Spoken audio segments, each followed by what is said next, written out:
और ऋषि और महान पुरुषों द्वारा बताई जाने वाली सुबह की यह अद्भुत 8 आदतें अगर आपने जान ली तो आपको जिंदगी में सफल होने से कोई नहीं रोक सकेगा। वह 8 आदतें कौन सी हैं, वही हम एक कहानी के माध्यम से जानेंगे। तो चलिए उस कहानी की शुरुआत करते हैं। एक गांव में एक आलसी आदमी रहता था। वह इतना आलसी था कि वह अपना कोई भी काम समय पर नहीं करता था। वह अक्सर सुबह देर तक बिस्तर में पड़ा रहता और फिर जब उठता तो कभी यहाँ बैठता, कभी वहां बैठता, कभी इससे बातें करता तो कभी उससे बातें करता, कभी बच्चों के साथ खेलने लग जाता तो कभी सुबह सुबह ही गैर जरूरी काम करने लग जाता। तो इस तरीके से वह अपना सुबह का समय व्यतीत कर देता और फिर जब दोपहर नजदीक आने लग जाती तो सोचता कि अब तो दोपहर होने वाली है, इसीलिए स्नान करके पहले भोजन कर लेता हूं, फिर काम करूंगा। फिर जब वह भोजन कर लेता तो सोचता अभी थोड़ी देर आराम कर लेता हूं, फिर काम में लग जाऊंगा। जब वह आराम करने के लिए लेटता तो उसे नींद आ जाती और वह 1.5-2 घंटे की गहरी नींद में चला जाता। जब वह नींद से जागता तब तक शाम का समय नजदीक आ जाता और फिर वे सोचता अभी थोड़ी देर में काम शुरू करूंगा, लेकिन आदत से लाचार वह फिर कोई गैर जरूरी काम पकड़ लेता, या फिर किसी मित्र या पड़ोसी से गप्पे मारने लग जाता, या फिर कहीं आसपास घूमने निकल जाता। इस तरीके से उसकी शाम बीत जाती और रात आ जाती। रात में भोजन के पश्चात जब वह सोने के लिए जाता तो वह आदमी ग्लानि से भर जाता। उसे यह सोचकर बड़ा दुख होता कि मेरा आज का दिन भी यूं ही बर्बाद हो गया। वह रात को यह निश्चय करके सोता कि मैं कल सुबह जल्दी उठकर अपने काम पर लग जाऊंगा, किसी प्रकार का टाल मटोल नहीं करूंगा और ना ही आलस्य करूंगा। लेकिन जब सुबह होती तो उसका आलस्य फिर उसे घेर लेता। उसका बिस्तर छोड़ने का मन नहीं करता। वह देर से उठता और आदतन वह सारे काम करता जो उसने पिछले दिन किए थे। तो इस तरीके से वह आलस्य और टाल मटोल के चक्र में फंस चुका था। ऐसा नहीं था कि वह कुछ करना नहीं चाहता था या फिर आलस्य के अपने इस चक्र को तोड़ना नहीं चाहता था। वह कई बार आलस्य के इस चक्र को तोड़कर अपने महत्वपूर्ण कामों को करने में जुट भी जाता था, लेकिन वह अपनी इस नई आदत को लंबे समय तक कायम नहीं रख पाता था और फिर से अपनी वही पुरानी टाल मटोल की आदत में फंस जाता था। उसके इस आलस्य और काम को टालने की आदत से उसके साथ साथ उसके घर वाले भी बहुत परेशान थे, क्योंकि वह उन कामों को फिर टालता रहता था जिससे उसका घर चलता था। खेती उसकी कमाई का एकमात्र स्रोत थी, लेकिन वह खेती के कामों में भी टाल मटोल करता रहता था। वह न तो समय पर खुदाई करता, न ही फसलों की सही से देखभाल करता और न ही समय पर फसलों को पानी देता, जिससे उसकी फसल औरों के मुकाबले कम होती थी और वह उससे उतनी कमाई नहीं कर पाता था जिससे उसके घर का खर्च आसानी से चल सके। घर में पैसों की कमी की वजह से अक्सर उसे पत्नी के गुस्से और तानों का सामना करना पड़ता था और कभी कभी तो बात लड़ाई तक भी पहुंच जाती थी, जिससे अब वह बहुत परेशान रहने लगा था। लेकिन वह चाहकर भी अपने इस मानसिक आलस्य के दुष्चक्र को तोड़ नहीं पा रहा था। एक दिन ऐसे ही वह अपने घर के बाहर बैठकर अपने आलस से बाहर निकलने का तरीका सोच रहा था कि तभी अचानक उसकी नजर अपने घर से कुछ दूरी पर बने मंदिर में रहने वाले महात्मा जी पर पड़ी। महात्मा जी को देखते ही उस आलसी व्यक्ति को महात्मा जी के अनुसार से दिनचर्या की याद आ गई। उसने सोचा ये महात्मा जी रोज सुबह 4 बजे से भी पहले उठकर गांव के बाहर के नदी से स्नान करके आ जाते हैं। उसके बाद जब ज्यादातर गांव वासी सो रहे होते हैं तो तभी अपनी पूजा पाठ और ध्यान इत्यादि के काम में लगे होते हैं, और जब तक गांव वालों की सुबह होती है और वह अपने दिनचर्या की शुरुआत करते हैं तब तक ये महात्मा जी अपने मंदिर परिसर की साफ सफाई करके अपने मुख्य दैनिक कार्यों को खत्म कर चुके होते हैं। उसके बाद ये भिक्षा के लिए गांव में जाते हैं और भिक्षा लाकर अपना भोजन भी स्वयं बनाते हैं। भोजन करने के पश्चात ये पूरी दोपहर धर्म ग्रंथों का अध्ययन करते हैं और फिर शाम को मंदिर में आने वाले श्रद्धालुओं के साथ प्रवचन और वार्तालाप भी करते हैं। इसके पश्चात यह शाम की संध्या आरती करके अपना भोजन बनाते हैं और फिर रात में जल्द ही मंदिर के बाकी काम खत्म करके समय पर सो भी जाते हैं। तो आखिर यह इतने अनुशासित और कर्मशील कैसे रह पाते हैं? और ये महात्मा जी तो इतनी व्यस्त दिनचर्या का पालन वर्षों से करते आ रहे हैं। थोड़ी देर तक ऐसे ही प्रश्नों पर विचार करने के बाद वो आलसी व्यक्ति उन महात्मा जी के पास जाकर अपने आलस्य के कारणों का पता लगाने का निश्चय करता है। वह तुरंत ही उस मंदिर में पहुंच जाता है और उन महात्मा जी को प्रणाम करके उनसे विनती भरे स्वर में कहता है, मुनिवर, मैं आपके पास अपनी एक बहुत बड़ी समस्या लेकर आया हूं। महात्मा जी ने कहा, क्या समस्या है तुम्हारी जिसे तुम इतनी बड़ी समझ रहे हो? उस आलसी व्यक्ति ने अपने आलस्य और टाल मटोल की पूरी कहानी महात्मा जी को सुना दी। उसने कहा, मुनिवर, मैं बहुत आलसी हूँ और काम को टालता रहता हूँ। मैं सुबह देर से सोकर उठता हूँ और फिर अपना सुबह का समय गैर जरूरी कामों में बर्बाद कर देता हूँ। उसके बाद मैं सारा दिन अपने महत्वपूर्ण कामों को टालता रहता हूँ और मेरा पूरा दिन बस यूं ही बर्बाद हो जाता है। और जब रात होती है तो मुझे खुद पर ग्लानि होती है और दुख भी होता है कि मैंने पूरा दिन बस यूं ही बर्बाद कर दिया। लेकिन अगले दिन मैं फिर वही सारी गलतियां दोहराता हूं और समय को बर्बाद करता हूं। मुनिवर, मैं आलस और ताल मटोल के बुरे दुष्कर्म में फंस चुका हूं और इससे बाहर नहीं आ पा रहा हूं। कृपया मुझे अपने इस आलस्य से बाहर निकलने का कोई रास्ता दिखाएं। मैं आपके पास बड़ी उम्मीद लेकर आया हूं। उस आलसी व्यक्ति की बात पूरे ध्यान से सुनने के बाद महात्मा जी ने कहा, आलस्य वो सुख है जो हमें दुख देता है। कार्य परिश्रम करने की क्षमता होने के बावजूद उस कार्य को न करना या उसे करने में टाल मटोल करना ही आलस्य करना कहलाता है। और ये आलस्य व्यक्ति को कभी नहीं छोड़ता। तुम्हारी आलस्य और टाल मटोल का सबसे बड़ा कारण तुम्हारी सुबह की खराब दिनचर्या है, क्योंकि तुम अपना सुबह का कीमती समय ही व्यर्थ के कार्यों और ताल मटोल में बर्बाद कर देते हो, जिससे तुम्हारे दिन की शुरुआत ही खराब होती है। और फिर जैसे जैसे दिन गुजरता है तुम्हें लगने लगता है कि तुम्हारा आज का समय भी बर्बाद हो गया। फिर तुम्हारा मन और फिर ज्यादा आलस्य और टाल मटोल करने लगता है, जिससे तुम्हारा बाकी का समय भी यूं ही बर्बाद हो जाता है और तुम कुछ भी महत्वपूर्ण नहीं कर पाते और इस आलस्य के चक्र में फंस कर रह जाते हो। अगर तुम अपने सुबह को जीतना सीख लो, अगर तुम अपने सुबह के समय का सदुपयोग करना सीख लो, तो तुम्हारा बाकी का दिन आसानी से अच्छा जाएगा। लेकिन सुबह को जीतना इतना आसान नहीं है। इसके लिए तुम्हें कुछ महत्वपूर्ण आदतों को अपने सुबह के दिनचर्या में शामिल करना होगा और उनका दृढ़ता से पालन भी करना होगा। तो आज मैं तुम्हें सुबह की ऐसी 7 आदतों के बारे में बताऊंगा जिनको अगर तुमने अपने सुबह की दिनचर्या में शामिल कर लिया तो न केवल तुम अपने आलस्य और टाल मटोल से छुटकारा पालोगे, बल्कि एक अनुशासित और मजबूत व्यक्तित्व वाले इंसान भी बन जाओगे। इन 7 आदतों के बारे में ध्यान से सुनना। सुबह की पहली आदत जो तुम्हें अपनानी है वह है ध्यान का अभ्यास। चित्त को एकाग्र करके किसी एक वस्तु पर केंद्रित कर देना ध्यान कहलाता है। ध्यान करने से आत्मिक तथा मानसिक शक्तियों का विकास होता है। अगर तुम रोज सुबह बैठकर 10 से 15 मिनट सिर्फ अपनी सांसों पर ही ध्यान लगाओ, आती जाती सांसों को देखो कि जब सांस तुम्हारे अंदर जाती है तो पेट कैसे फूलता है और जब वही सांस बाहर निकलती है तो पेट कैसे पिचकता है। देखो कि सांस पेट से चल रही है या सीने से। सांस दाएं नाक से ज्यादा चल रही है या बाईं नाक से। तुम जब अपनी सांसों के प्रति जागरूक हो जाओगे तो यही ध्यान प्रक्रिया बन जाएगी और इस आदत को अपनाकर तुम्हारे अंदर जागरूकता और एकाग्रता बढ़ेगी और तुम देखोगे कि तुम पूरे दिन शांत, प्रसन्न और जागरूक रहोगे। तुम जो भी काम करोगे उसे पूरी एकाग्रता के साथ करोगे और तुम्हारे लिए वर्तमान में रहना बहुत आसान हो जाएगा। तो यह बहुत ही आसान लेकिन बहुत ही ज्यादा प्रभावशाली आदत है, इसलिए इसे जरूर अपनी सुबह के दिनचर्या में शामिल करो। सुबह की दूसरी आदत है धन्यवाद प्रकट करना। सुबह का माहौल शांत और खुशनुमा होता है। इस समय प्रकृति में एक अलग ही पवित्रता और ऊर्जा फैली रहती है, तो ये बिल्कुल सही समय है आभार प्रकट करने का। तुम्हारे जीवन में जो भी अच्छी चीजें, अच्छे लोग या अच्छी परिस्थितियां हैं जिनसे तुम्हें खुशी मिलती है, उन सब के लिए इस ब्रह्मांड को या उस ईश्वर को जिसे तुम मानते हो धन्यवाद कहो। यह सब तुम्हें देने के लिए उसका आभार प्रकट करो। जब हम अपना दिन धन्यवाद के भाव से शुरू करते हैं तो सारी बाधाएं अपने आप हटने लग जाती हैं और नए अवसरों के द्वार खुलने लग जाते हैं। फिर हम शिकायत के प्रति नहीं बल्कि कुछ बनने और कुछ करने के प्रति आकर्षित होते हैं।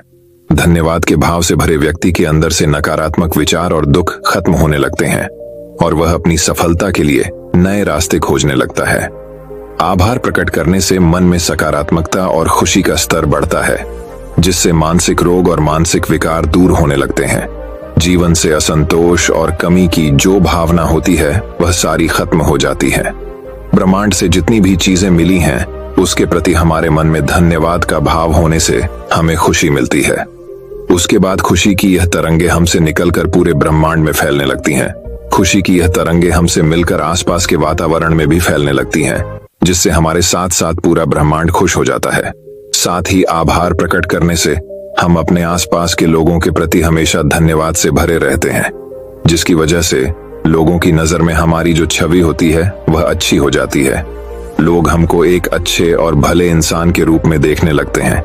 इससे ये होता है कि जो भी हमसे मिलता है वह हमारा दोस्त बन जाता है और हमको पसंद करने लगता है। संक्षिप्त में कहें तो रोज धन्यवाद प्रकट करना जीवन में सुख, शांति और समृद्धि के द्वार खोल देता है। इसी तरह तीसरी आदत है व्यायाम। व्यायाम यानी कसरत करना बहुत ही जरूरी है। अपने सुबह के दिनचर्या में व्यायाम या योगासनों को शामिल करना व्यक्ति को चमत्कारिक रूप से बदल कर रख देता है। नियमित रूप से व्यायाम करने से व्यक्ति का मन बहुत ही प्रसन्न और उत्साहित रहता है। दिन भर शरीर में ऊर्जा बनी रहती है, शरीर मजबूत और आकर्षक बनता है, खाया पिया शरीर पर लगता है। एक नियमित रूप से व्यायाम करने वाला व्यक्ति लोगों की भीड़ में भी सबसे अलग नजर आता है। व्यायाम शरीर की कमजोरी, जकड़न और थकान को दूर करके व्यक्ति के आलस्य को खत्म करता है। साथ ही यह व्यक्ति को अनुशासित भी बनाता है। व्यायाम करने से मानसिक तनाव और चिंता में कमी होती है, क्योंकि ज्यादातर व्यक्तियों को अधिकतर चिंता तो अपने शरीर और स्वास्थ्य को लेकर बनी रहती है। लेकिन व्यायाम करने से व्यक्ति का शरीर स्वस्थ बना रहता है, इसीलिए उसकी चिंताएं और परेशानियां भी कम हो जाती हैं। तो तुम्हें अपनी दिनचर्या में व्यायाम को जरूर शामिल करना चाहिए, और वह भी कम से कम 30 मिनट रोज। सुबह की चौथी महत्वपूर्ण आदत है अच्छी किताबें पढ़ना। दुनिया में जितने भी महान और सफल लोग हुए हैं, उन सब में एक आदत होती है कि वो सभी अच्छी किताबें पढ़ने के शौकीन होते हैं। वो अपने काम या सुख से जुड़ी किताबें पढ़कर लगातार कुछ नया सीखते रहते हैं, जिससे वो दूसरे लोगों की तुलना में बहुत आगे निकल जाते हैं। किताबों को पढ़ना भी एक ध्यान है। जब हम अपनी मनपसंद किताबों को पढ़ने में इतना खो जाते हैं कि हमारा अपने आसपास की घटनाओं पर ध्यान ही नहीं रहता, तो यह भी एक ध्यान प्रक्रिया बन जाती है। इसीलिए जिन लोगों को ध्यान करने में समस्या होती है, उन्हें अपनी मनपसंद किताबें पढ़नी शुरू कर देनी चाहिए। किताबें पढ़ने के बहुत से फायदे हैं, जैसे इससे एकाग्रता बढ़ती है, दिमाग तेज होता है, तनाव कम होता है, जानकारी बढ़ती है, बात करने, बोलने और लिखने की कला विकसित होती है, कल्पनाशीलता बढ़ती है, याददाश्त बढ़ती है, अच्छी नींद आती है, अकेलापन दूर होता है और यह हमें एक बेहतर इंसान बनाती है। इसीलिए तुम्हें हर दिन सुबह या रात में सोने से पहले ही किताबें जरूर पढ़नी चाहिए। सुबह की 5वीं आदत है लक्ष्य निर्धारित करना। सुबह सुबह हमारा मन ज्यादा शांत और स्पष्ट होता है। हम ज्यादा स्पष्टता के साथ सोच सकते हैं। इसीलिए दिन भर में क्या क्या काम करना है, कौन सा काम किसे सौंपना है या किस नए काम की शुरुआत करनी है, इन सब चीजों की योजना सुबह सुबह ही बना लेनी चाहिए। लक्ष्य निर्धारित करना इतना जरूरी क्यों है? क्योंकि हमारा मन इतना चंचल होता है कि वह एक दिशा में आगे बढ़ने के लिए तैयार नहीं होता, बल्कि जो मन को अच्छा लगता है उसी दिशा में कार्य करने के लिए हमें मजबूर करता रहता है। मन की इच्छाएं मौसम की तरह होती हैं, जो हर कुछ समय अंतराल के बाद बदलती ही रहती है। इसीलिए मन की इन इच्छाओं को नियंत्रित करने के लिए लक्ष्य को निर्धारित करना बहुत आवश्यक होता है। जब हम लिखित रूप में अपना लक्ष्य निर्धारित कर लेते हैं, तो हमारा लक्ष्य हमें एकदम साफ साफ दिखाई देने लगता है, और लक्ष्य निर्धारण के द्वारा हम अपनी मन पर काफी हद तक काबू भी पा लेते हैं। लक्ष्य निर्धारण के द्वारा हमें अपने मन को एक कार्य में केंद्रित और एक आकर्षित करने में मदद मिलती है। सुबह की 6ठी आदत है पानी पीना। सुबह उठते ही 2-3 ग्लास पानी पीना शरीर के लिए अमृत का कार्य करता है। सुबह सुबह पानी पीने से ही पेट अच्छे से साफ होता है। शरीर में रात भर में जो भी पानी की कमी हुई है उसकी पूर्ति हो जाती है। सुबह अच्छे से पानी पी लेने से शरीर में दिन भर ऊर्जा और ताजगी बनी रहती है। सुबह ज्यादा पानी पीने का एक फायदा यह भी होता है कि फिर हमें दिन भर बार बार प्यास नहीं लगती।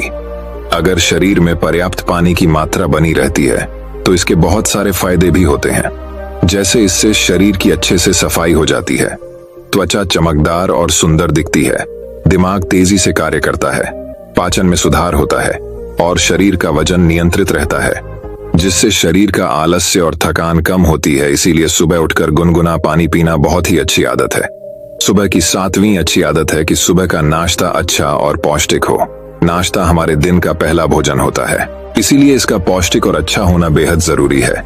अगर हम सुबह सुबह ही ज्यादा भारी तेल युक्त या कोई ऐसा नाश्ता कर लेते हैं जो हमारे शरीर के लिए अच्छा नहीं है, तो हमें सुबह सुबह ही भारीपन और आलस महसूस होने लगता है, जिससे हम अपने कामों पर सही से ध्यान नहीं दे पाते। और अगर हम भूखे होने के बाद भी सुबह नाश्ता नहीं करते तो फिर हमें कमजोरी, भूख और थकान सताने लगती है, जिसकी वजह से भी हमारा काम पर मन नहीं लगता। इसीलिए अगर हमें सुबह भूख महसूस होती है तो अच्छा और पौष्टिक नाश्ता जरूर कर लेना चाहिए। लेकिन यह जरूरी है कि भूख लगी, नाश्ता जबरदस्ती या फिर सिर्फ नियम पूरा करने के लिए नहीं करना है। इतना कहने के बाद महात्मा जी ने अपनी बात समाप्त कर दी और उस आलसी व्यक्ति ने भी महात्मा जी की बातों को ध्यान से सुनने के बाद उन 7 आदतों को अपने सुबह के दिनचर्या में शामिल करने का निश्चय कर वहां से चला गया। दोस्तों, आज के समय में एक और बुरी आदत है जिसकी वजह से लोगों की सुबह की दिनचर्या खराब हो जाती है, और वह आदत है उठते ही मोबाइल फोन पर लग जाना। आजकल तो लोगों की सुबह की शुरुआती मोबाइल के साथ होती है। उठते ही सोशल मीडिया पर लग जाते हैं, और सुबह के लिए इससे बुरा काम और कुछ हो ही नहीं सकता। आपको सुबह उठने के बाद 1.5 से 2 घंटे तक स्क्रीन को नहीं देखना होता है, इससे दूर रहना होता है। देखिए, मोबाइल हमारी सुविधा के लिए बनाया गया है और यह बहुत अच्छा है, लेकिन अगर यही मोबाइल हमें बीमार और कमजोर बना रहा है तो यह बहुत बुरा है और यह हमारी कमजोरी है, क्योंकि मोबाइल खुद से उछलकर हमारे हाथों में नहीं आता। वह हम ही हैं, वह हमारी ही कमजोरी है जो इससे चिपके रहते हैं और फिर बोलते हैं कि मोबाइल का एडिक्शन छूट नहीं रहा। ऐसे दोष देने से कुछ नहीं होगा। हमें खुद को संभालना और सुधारना होगा, खुद पर नियंत्रण लाना होगा और सुबह की स्क्रीन टाइम को बिल्कुल खत्म करना होगा। ना लैपटॉप, ना टीवी और ना ही मोबाइल। सुबह अलार्म के लिए भी मोबाइल का उपयोग नहीं करना। अलार्म के लिए एक छोटी सी अलार्म घड़ी खरीद लो, क्योंकि किसी भी बहाने से सुबह हाथों पर मोबाइल नहीं आना चाहिए। तो ये थी वो 8 आदतें जिन्हें अगर आप अपनी सुबह की दिनचर्या में शामिल कर लेते हैं तो आपकी सुबह तो शानदार बनेगी ही, साथ ही आप अपनी जिंदगी में बहुत ही सफल और खुशहाल भी रहेंगे। तो दर्शकों, अब एक और अगली मजेदार कहानी की शुरुआत कुछ इस प्रकार होती है। एक बार की घटना है। महात्मा बुद्ध के सबसे प्रिय और करीबी शिष्य आनंद एक बार कहीं जा रहे थे।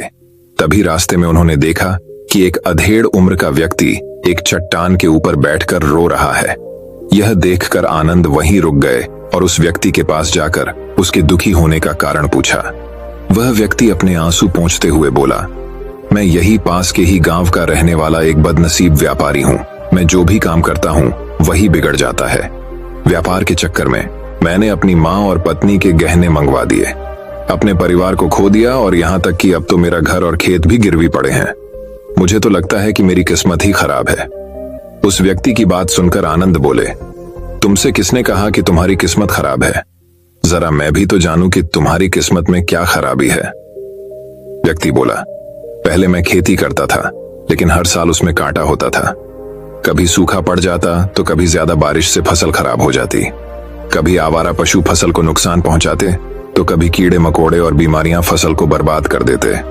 खेती से मेरे परिवार का गुजारा ठीक से नहीं चल पा रहा था, जिससे परेशान होकर मैंने खेती करना छोड़ दिया और व्यापार करने का निश्चय किया।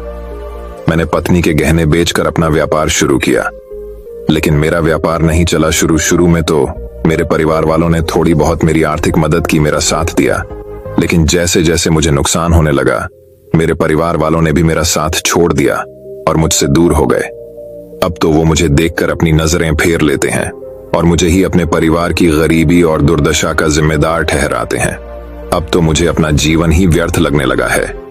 अक्सर मेरे मन में ख्याल आते हैं कि अपना जीवन ही खत्म कर लूं, और मैं आज यहाँ आत्महत्या करने ही आया था, लेकिन हिम्मत नहीं जुटा पाया, इसीलिए इस पत्थर पर बैठकर रो रहा था। दूसरी तरफ मेरा एक मित्र है।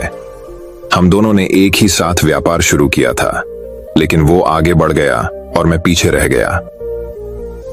मेरी इस असफलता की वजह से वह हर समय मुझे नीचा दिखाने का प्रयत्न करता रहता है, और वह अक्सर मेरे घर आकर अपनी सफलता की बड़ी बड़ी बातें करता है। मेरे घर वालों को बताता है कि कैसे उसने इतनी कड़ी मेहनत करके इतना बड़ा व्यापार खड़ा कर लिया है, और वह अक्सर अपने फलते फूलते व्यापार के किस्से मुझे, मेरी पत्नी और मेरे माँ बाप को सुनाता रहता है। जिसे सुनकर मेरे घर वाले उसकी तो प्रशंसा करते हैं, लेकिन मेरी बुराई करते हैं, मुझे नकारा और कम दिमाग का कहते हैं। मेरी पत्नी और माँ मुझे बात बात पर ताने मारती हैं, जिससे मुझे बहुत दुख पहुंचता है और कई बार खुद की नाकामयाबी पर क्रोध भी आता है, लेकिन मुझे समझ नहीं आ रहा कि मैं क्या करूं। यह सुन भिक्षु आनंद ने पूछा, तुम्हें किस बात का दुख होता है, अपने असफल होने का या फिर मित्र के सफल होने का? सवाल सुनकर वह व्यक्ति एक पल के लिए सोच में पड़ गया, फिर बोला, अगर सच कहूं तो मुझे अपने असफल होने का उतना दुख नहीं होता जितना कि मित्र के सफल होने का होता है। भिक्षु आनंद ने अगला प्रश्न किया, अगर तुम्हारा मित्र व्यापार में असफल हो जाता और तुम सफल हो जाते तो क्या तुम खुश होते? व्यक्ति ने कहा, हाँ, मुझे बहुत खुशी होगी। आनंद बोले, इसका मतलब कि तुम्हारी खुशी तुम्हारे मित्र पर निर्भर करती है। अगर वह चाहे तो तुम्हें खुश कर सकता है और अगर वह चाहे तो तुम्हें दुखी भी कर सकता है। तुम स्वयं से ना तो खुश हो सकते हो और ना ही दुखी हो सकते हो। भिक्षु आनंद की बातें सुनकर व्यक्ति थोड़ी देर के लिए सोच में पड़ गया और फिर बोला, आपकी बातें सुनकर मेरी कुछ आशा बदल रही है। तभी भिक्षु आनंद ने कहा, जब हम किसी से आशा बांध लेते हैं तो उस पर निर्भर हो जाते हैं, फिर हमारी खुशी और दुख भी उसी पर निर्भर करने लगते हैं। इसीलिए सबसे बेहतर है कि तुम स्वयं से ऐसा बांधो। जब तुम ऐसा करोगे और साथ ही पूरी मेहनत और ईमानदारी से काम करोगे तो तुम्हें सफलता अवश्य प्राप्त होगी। तुम्हें लगता है कि तुम्हारा मित्र तुम्हें नीचा दिखाने आता है, दुखी करने आता है, और अगर ईमानदारी से विचार करो तो वह बातें तो सच्ची ही कहता है। वह अपने संघर्ष और अनुभव की बातें बताता है। तुम उन बातों से बहुत कुछ सीख सकते हो। तुम्हें तो इसके लिए उसका धन्यवाद करना चाहिए कि तुम्हें घर बैठे इतने सारे अनुभव मिल रहे हैं। तुम उन अनुभवों का लाभ उठाओ, नई शुरुआत करो, ईमानदारी से कर्म करते जाओ, हार मत मानो, एक दिन तुम्हें सफलता जरूर मिलेगी। आज तुम जिसे अपना बुरा वक्त या बुरी किस्मत कह रहे हो, एक दिन यह बदल जाएगी और इसी के साथ तुम्हारी सोच और विचार भी बदल जाएंगे। और देखना, जब तुम्हारा अच्छा समय शुरू हो जाएगा तब तुम्हारा मित्र भी तुम्हें अपनी सफलताओं की कहानियां नहीं सुनाएगा।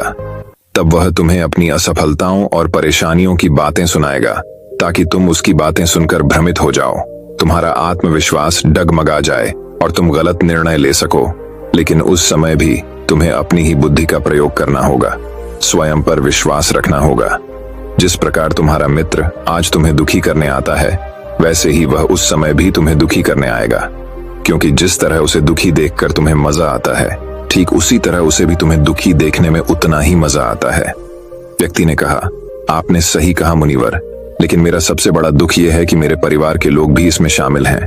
वास्तव में मैं तो अपने परिवार के लिए अच्छा करना चाहता था, उन्हें खुश रखना चाहता था, लेकिन वो भी मेरी बातों और भावनाओं को नहीं समझ रहे, मुझे ही गलत कहते हैं और पिछले कुछ समय से तो वो मेरे साथ भी नहीं है।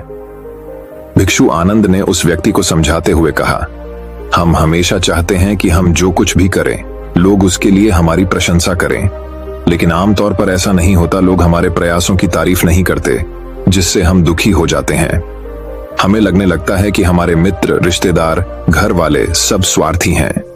लेकिन अगर तुम किसी को अपना परिवार मानते हो और उसके लिए कुछ करना चाहते हो, तो फिर तुम ऐसा क्यों सोचते हो कि तुम दूसरों के लिए कुछ कर रहे हो? वास्तव में तुम अपनी खुशी के लिए कुछ कर रहे हो, क्योंकि उन्हें खुश देखकर तुम्हें खुशी होती है। अगर ऐसा करते समय तुम मानकर चलते हो कि तुम दूसरों के लिए कुछ कर रहे हो, तो तुम दुखी रहोगे।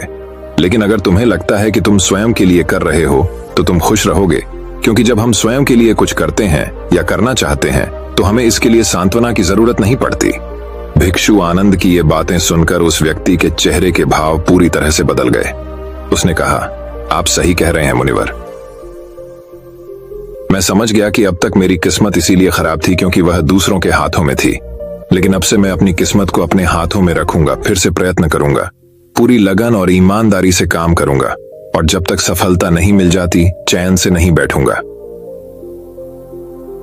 उस व्यक्ति की बात सुनकर इच्छुक आनंद मुस्कुराए और उसे एक छोटी सी डिबिया देते हुए कहा, इस डिबिया को हमेशा अपने साथ रखना।